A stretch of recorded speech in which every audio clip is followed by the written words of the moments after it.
Javelin throw का जब हम नाम सुनते हैं तो एक ही नाम जहन में आता है, वो है जी गोल्ड मेडलिस्ट अरशद नदीम। लेकिन अब वो अकेले नहीं है जी, पाकिस्तान में नाम रोशन करने के लिए अब वो अकेले नहीं है, क्योंकि उनके साथ साथ एक और भी जेवलिन स्टार पाकिस्तान के पास है और वो है यासिर सुल्तान। जी हाँ, हाल ही में पाकिस्तान के जेवलिन थ्रो खिलाड़ी यासिर सुल्तान ने एशियन थ्रोइंग चैंपियनशिप 2025 में शानदार कारकर्दगी का मुजाहरा करते हुए ब्रॉन्ज मेडल अपने नाम कर लिया। यासिर सुल्तान ने छठी और आखिरी कोशिश में 77.43 मीटर की थ्रो करके तीसरी पोजीशन हासिल की, जो इस सीजन की उनकी बेहतरीन कारकर्दगी करार दी गई। और जी हाँ, मुकाबले की अगर हम बात करें तो श्रीलंका के जो प्लेयर उन्होंने 82.05 मीटर की शानदार थ्रो की और गोल्ड मेडल जीत लिया। जापानी थ्रोअर ने 78.60 मीटर के साथ सिल्वर मेडल अपने नाम किया। यासिर की पहली थ्रो फाइनल करार पाई, ताहम दूसरी कोशिश में उन्होंने 75.89 मीटर फाउल करार पाई और उसके बाद फिर उनकी जो दूसरी कोशिश थी और तीसरी कोशिश में उन्होंने 72.57 मीटर की थ्रो की। चौथी कोशिश में उनका रिकॉर्ड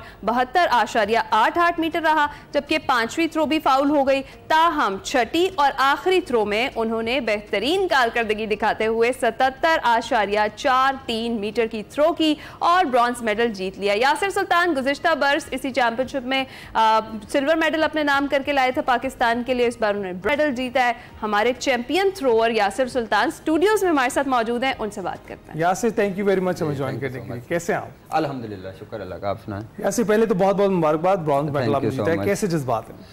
जज्बात ऑब्वियसली आप जब भी अपनी कंट्री के लिए कुछ ऐसा कंट्रीब्यूशन करते हो तो बहुत होते हैं, और मैं बड़ा खुश हूँ। मैंने मतलब मेडल लिया और पोडियम पे फिनिश किया पाकिस्तान के लिए, तो ये तो मैं बता ही नहीं सकता कि अपनी जो खुशी है। और इंशाल्लाह यही है कि ऐसा चलता रहेगा, इंशाल्लाह नेक्स्ट टाइम और अच्छा होगा, यही कोई कह सकता है। एक्सपीरियंस कैसा था इस चैंपियनशिप का, मतलब पार्टिसिपेट करना और फिर चैलेंजिंग कितना ज़्यादा था आपके लिए? जी, एक्सपीरियंस अच्छा ही रहा है आफ्टर एट द एंड में अगर कहूँगा, क्योंकि मैंने मेडल ले लिया पाकिस्तान के लिए।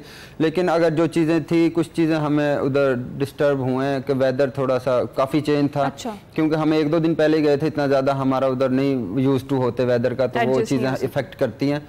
और ड्यूरिंग कंपटीशन ये था कि उधर ज़्यादा धूप थी, थोड़ा हवा ज़्यादा तेज़ चल रही थी। हवा हमें बहुत डिस्टर्ब करती है, कुछ जेवलिन करना होता है फ्लाई एयर में, तो अगर हवा ज़्यादा हो और अपोजिट हो तो वो फिर ख़राब होता है, जिसकी वजह से मेरी 4-5 थ्रो ज़्यादा अच्छी नहीं हो सकी। एट द एंड कुछ थोड़ी सी बेहतर हुई थी, जो छठी थ्रो है, तो उस पर शुक्र अल्लाह का मेडल। सारे फैक्टर्स मैटर करते हैं, सारे फैक्टर मैटर करते हैं। जैसे आपकी 5 जो हैं वो नहीं उस तरीके से गई और छठी बेहतर चली गई। हाँ बिल्कुल, आपको हर चीज़ ही मैटर करती है। धूप ज़्यादा होती है तो एक्सर्शन ज़्यादा होती है ऑब्वियसली, और आप फिर परफॉर्म नहीं कर पाते। और दूसरा ये कि अगर हवा आपके मुतरादिफ हो या आपके साथ मुखालिफ हो, अपोजिट हो, तो वो चीज़ आपको, वो कहते हैं ना, लक आ जाता है फिर साथ में। अगर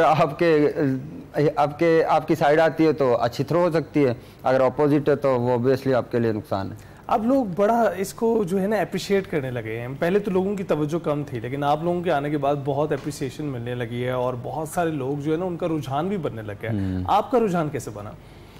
जी बिल्कुल, अभी तो आप जैसा कह रहे हैं, अब तो लोग जानने लग गए अरशद भाई के गोल्ड की वजह से। काफ़ी लोगों को, काफ़ी क्या, सारे पाकिस्तान को पता चल गया कि जेवलिन क्या है और क्या इसमें होता है। तो मेरा ये था कि मेरे बड़े भाई थे, मैंने उनकी वजह से गेम स्टार्ट की थी, तो उन्होंने मुझे जेवलिन पकड़ा दिया था शुरू में। ऐसे ही मैं पत्थर ज़्यादा फेंकता था, तो इस वजह से। अच्छा। हाँ जी, तो बस उसकी वजह से थोड़ी थ्रोइंग अच्छी थी, तो उन्होंने बस पकड़ाया तो थोड़ा सही फेंका मैंने स्टार्टिंग में। बड़ी लंबी स्टोरी है, इन शॉर्ट यही कहूँगा कि उन्होंने शुरू कराया, मैंने थोड़ा सही फेंका, तो उस टाइम से शुरू हो गया। पैशन बन गया। हाँ बिल्कुल, अब तो पैशन है, अब हर चीज़ जेवलिन में दिखती है। अच्छा बिल्कुल। मुझे ये बताएं कि जो 2 थ्रो आपकी फाउल गई, अगर ना जाती तो गोल्ड आ सकता था?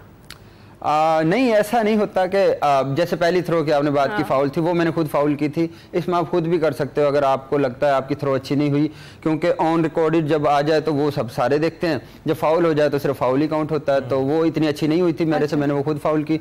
और दूसरी जो एक 5वीं हुई थी, तो उसमें थोड़ा मैं एग्रेसिव आया था, तो ज़्यादा लाइन के करीब चला गया, उस वजह से फाउल हुई थी। लेकिन ये था कि उस दिन की कंपटीशन की बेस्ट वही थी जो छठी थ्रो मैंने की और जिस पर मेडल आया था। वैसे अपनी अंडरस्टैंडिंग के लिए पूछ रहा हूं कि 6 जो थ्रोज आपको मिलती हैं उनको रिकॉर्ड किस तरह से किया जाता है और किस तरह से तय किया जाता है कि आपकी जो थ्रोज थी वो सबसे बेहतर थी या बाकी लोगों की जो है वो कम थी? नहीं, ऐसा नहीं होता। 6 थ्रो में आपकी पहले तो हर प्लेयर की कोशिश यही होती है कि वो पहले में अच्छी थ्रो करे और अगले प्लेयर पे वो आपका प्रेशर आ जाए। तो क्योंकि मैंने आपको पहले बताया उधर वेदर थोड़ा इफेक्ट कर रहा था, तो कोई भी सारे प्लेयर्स ही डिस्टर्ब हुए, ये नहीं कि मैं अकेला हूँ।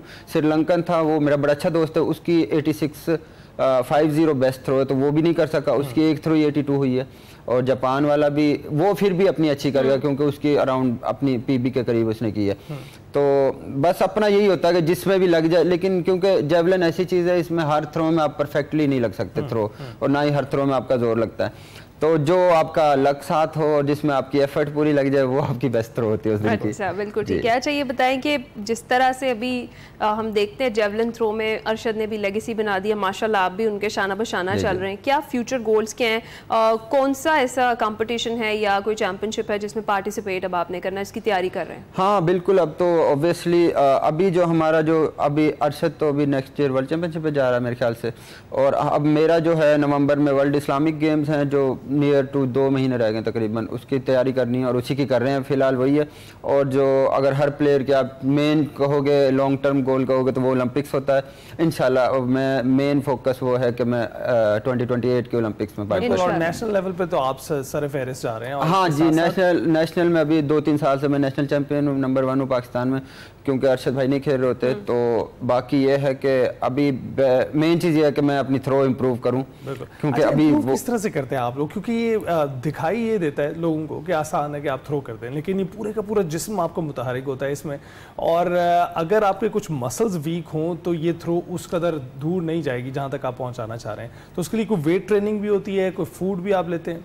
हाँ बिल्कुल, सबसे ज़रूरी आपको पता है किसी भी फील्ड में, स्पोर्ट्स में आपकी डाइट होती है। डाइट तो ऑब्वियस सी चीज़ है, उसमें आप कंप्रोमाइज़ नहीं कर सकते, क्योंकि हेल्दी होंगे तो कुछ कर सकते हैं। और दूसरा ये कि हमारी बहुत स्ट्रेंथ ट्रेनिंग होती है, जिम हम नॉर्मल लोगों से बहुत ज़्यादा करते हैं, क्योंकि हमें पावर चाहिए होती है।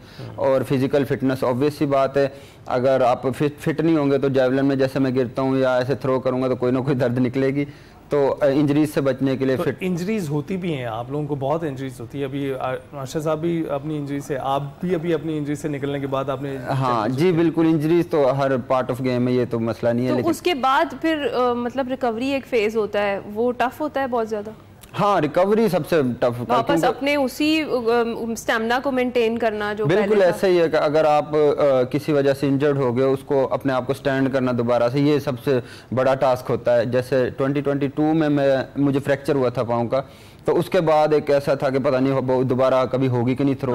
ऐसे ही होता है, ऑब्वियस सी बात है। तो तब मुझे पता था कि भाई करना तो है ही, तो ऑब्वियसली तब मैंने जो मेन तब आपका होता है कि माइंड सेट आपका क्या है, क्योंकि बॉडी नहीं चल रही होती तो माइंड तो ऑब्वियसली आपकी बात है कि चलेगा।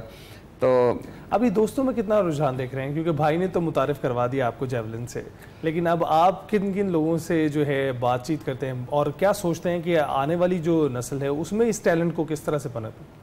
हाँ, अब बिल्कुल, अब जो हमारे जानने वाले तो वो तो ऑब्वियस यही बात है कि वो करते हैं कि भाई मैंने भी जेवलिन का, हर दूसरा बंदा ही आजकल जेवलिन फेंक रहा है। ये जितना हाँ ऐसे ही है, हर बंदा ही कोशिश कर रहा है, लेकिन ये बहुत टेक्निकल इवेंट है, तो इसमें बहुत टाइम टेकिंग है, इसमें सालों लगते हैं, तब जाके आपको सीधा फेंका जाता है। दिखने में ऐसे लगता है कि ठीक है। बहुत बहुत शुक्रिया स्टूडियोज में आपने हमें ज्वाइन किया, हमारे चैंपियन हमारे साथ मौजूद।